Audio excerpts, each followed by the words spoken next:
Silenta Production.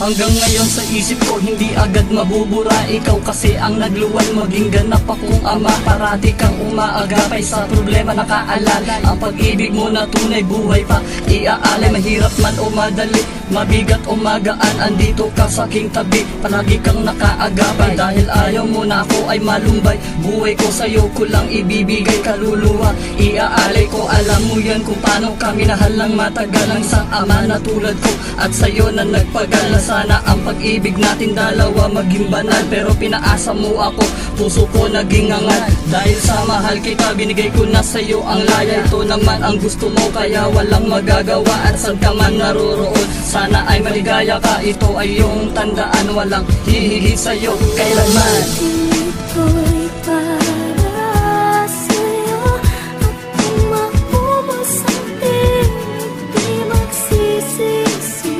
Dahil ngayon narinig mula sa labi ko, salamat, salamat,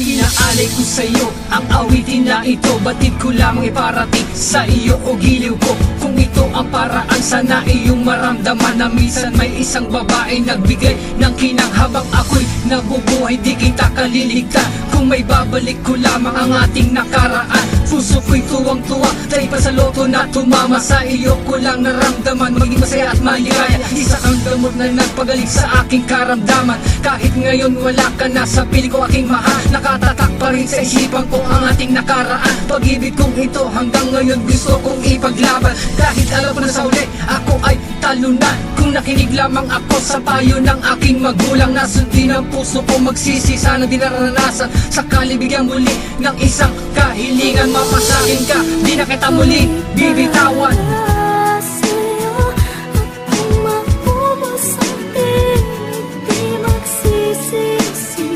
Dahil ngayon narinig mula sa labi ko, salamat, salamat, 8 taon hanggang ngayon ako sa'yo na nagtiis. Ang hindi ka makapiling, naputput ako na parang labis. Luwa sa aking mata, tuloy pa rin ang pagpata. Kailan ko ba mararanasan ang hindi na umiyak? Ayoko na, ito na ang aking finale. At hindi na ako sa'yo magbibigay pa ng mensahe. Patag na nilalakaran ko noon at pagbalik ko ay lubak. Ito na ba ang tunay mong anyo? Para kang isang uwak. Wala akong pinagsisihan nang makilala kita. Hindi lang talaga tayo para sa isa't isa. At huwag mo sanang pabayaan ng ating naging anak. Siya ang magbibigay sa'yo ng swerte at limpak na pila. Ito ang kaloob sa atin at pagsubok ni Ama. Dahil meron pang nakalaan bukas para sa akin. Pag-iingatan ko ito at hindi para wasakin. At salamat sa iyong pakikinig, lamig ng aking bibig.